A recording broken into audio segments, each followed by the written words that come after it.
All right, and welcome back to another episode of 10 Minutes of Chicago Bears Talk. So, we are going to kind of go on to week 3 of the Bears schedule, which in this case is against the Dallas Cowboys. This game is at home, too.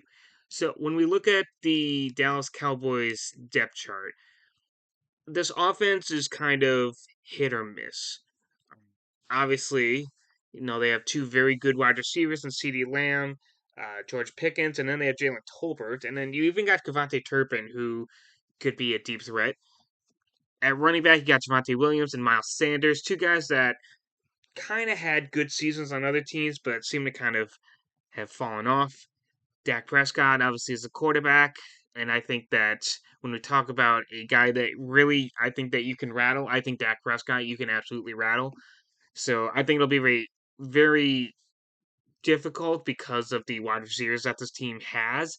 You add in Jake Ferguson at tight end, and then even Luke Schoonmaker, who it didn't seem to have a ton of catches last year, but when he did, he seemed to make them count. And then when you look at this Cowboys team, every year it doesn't seem to matter how good or bad this team is. This team always just seems to have a very good offensive line. Tyler Guyton is good. Tyler Smith is good. Cooper Beebe is pretty good. Tyler Booker, I think, is fantastic. I think he's got a great future, being I think, second or third year first year actually, out of Alabama. But Tyler Booker, I think he's fantastic. I think he's going to be very good for them.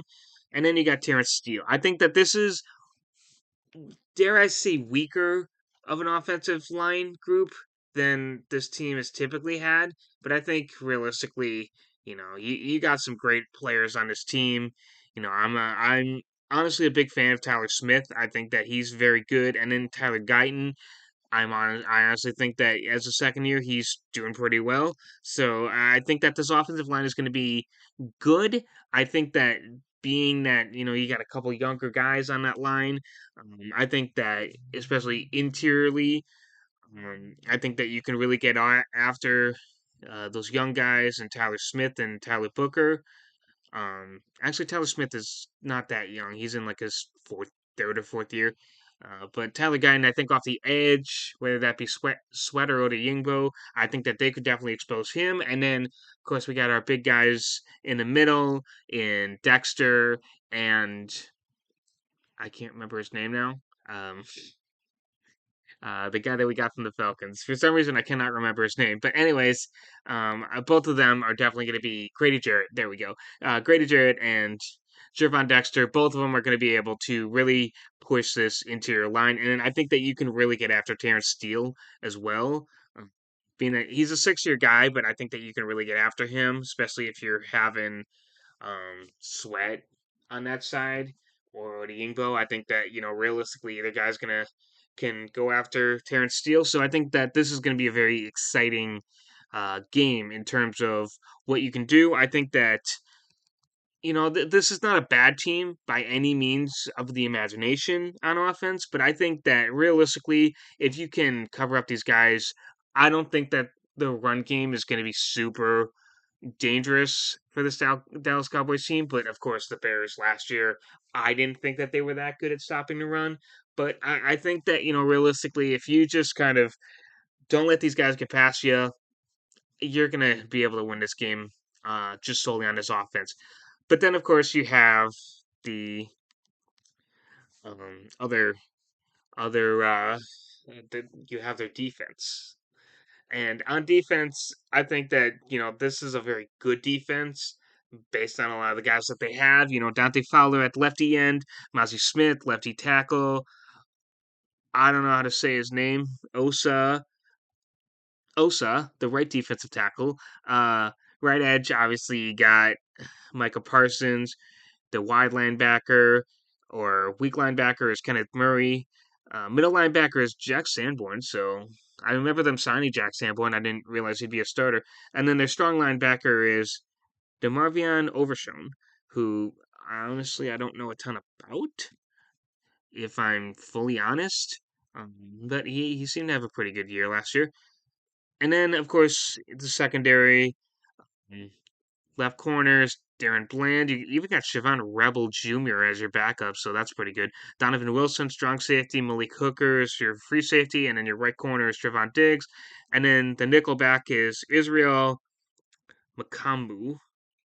I don't think I said that right, but when I look at the guy in the slot playing against Israel, whether that be Rome or whether that be Luther or even whether that be Zacchaeus, I think that you can definitely go after Israel Makambu. And then the other guy that I really think that you can probably go after, and I think that this is a very interesting take, but I think that you can absolutely go after Darren Bland. I think last year he had no interceptions. He had 5 passes defended, but realistically, I think that you can definitely go after him. And honestly, I think that you can beat Trevon Diggs. I think Trevon Diggs is a good corner, but I think that you can definitely absolutely go after him. Just because he not only, I mean, he's coming off a surgery, and then the other thing that with Darren Bland is I think that both the Darren Bland and Trevon Diggs, obviously Trevon Diggs is coming off surgery. I don't think Darren Bland is, but both those guys I think are, dare I say, a little bit overrated. I think they had very good seasons and now they're kind of falling off. And maybe that's a hot take, but I think that, these are guys that you can absolutely go after.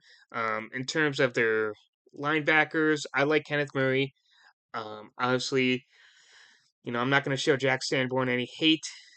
Um, and then Demarion Overshawn looks like he had a pretty solid year last year. So their linebackers are good. I don't think that, I don't think this is the best linebacker group that there is, but realistically, I think that you can definitely um, go after them when you think about it. And realistically, I think that the main guy that you're going to want to target is Jack Sanborn because I think Jack Sanborn being the middle linebacker is going to be difficult for him. I don't know if Jack Sanborn is really starting level material. And then him being a middle linebacker is interesting because he wasn't really a middle linebacker for us. He didn't really play as one. Um, so it'll be very interesting to kind of see what we do. But realistically, I think if you're looking at guys to target, I think you're going to want to target Sanborn, and I think you're going to want to target Darren Bland. Um, and then target that slot.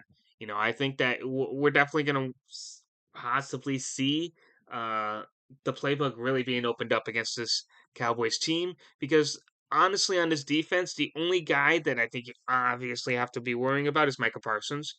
He had 12 sacks last year. He's very good, but I think that other than him, I mean, Dante Fowler had 10.5 last year. So both these edges are actually pretty good. But I think that, if you can if you can go that left side with Dante Fowler and Mozzie Smith I think you can absolutely beat Mozzie Smith. I think our interior guys are going to be able to beat him. Um, and then you got Osa, who had 4.5 sacks last year, and I think he's another guy that you can absolutely go after. Um,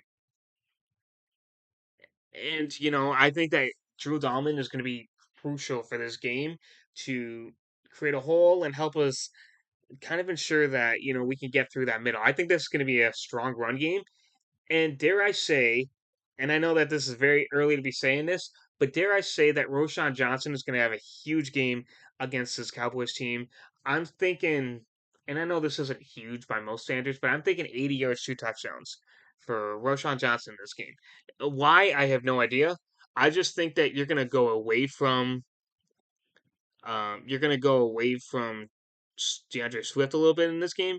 And I think that realistically, I think you could definitely have a huge run game against these linebackers, against the secondary, and against this defensive line. I don't think that this Cowboys defense is great by any means of the imagination.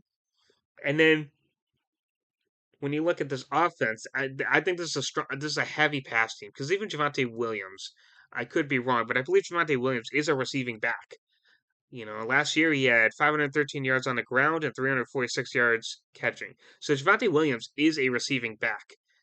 Miles Sanders, Miles Sanders is a receiving back as well. He had 205 rushing yards, 148 receiving yards. So this is a team that you're just gonna cover the pass against. I do not think that you really have to worry about the run against this Dallas Cowboys team. Obviously, I'm not saying completely forget about it, but you have Javonte Williams receiving back, Miles Sanders receiving back, CeeDee Lamb, Pickens, Tolbert, Turpin. You could even add Jonathan Mingo into that. All gonna be, probably trying to get the ball. Jake Ferguson, Luke Schoonmaker. This is a passing team. So realistically, I think that another guy that we're gonna see a ton of in this game, and I believe I mentioned this in one of the first two, but I think Ruben Hippolyte is going to get a ton of action against this against Jake Ferguson, against this offense. I think that we're going to see a ton of different looks from this Bears defense. And dare I say that Ruben Hippolyte might be blitzing a little bit in this game. I think that you might want him to try and pressure Dak Prescott, um, and kind of go right, kind of blitz right in between, um, are one of the D tackles, one of the edges. I would say that probably that left side against Guyton and Smith might be no. Honestly, I think the right side against Tyler Booker and Terrence Steele is probably better.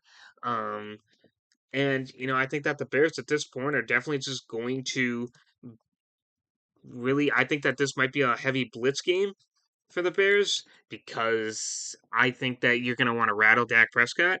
And yeah, when you look at that right side, I think Odie Yingbo is going to blitz a ton, or Odie Yingbo and Javon Dexter are going to be huge. And I think you might see Ruben Hippolyte blitzing a ton on that right side. I think that you could definitely see him going right in between Dexter and Odie Yingbo, or Shamar Turner if he comes in. And you might even see a little bit of Andrew Billings in this game. And I think that realistically, the Bears have a very strong chance of making this game not close. I truly believe that the Bears could make this game against the Cowboys not close, being at home. And realistically, this is a strong passing Cowboys team. Of course, this defense, you got a couple guys to worry about, but I think truly that I'm not saying this is an easy game by any means. No game is ever easy, but I think that this is where we're really going to see the playbook being opened up. But I think we're going to see a ton of runs for Roshan Johnson, and I think that we're going to get a Ruben Hippolyte sack and or interception. I think that this might be a huge game for Ruben Hippolyte as well.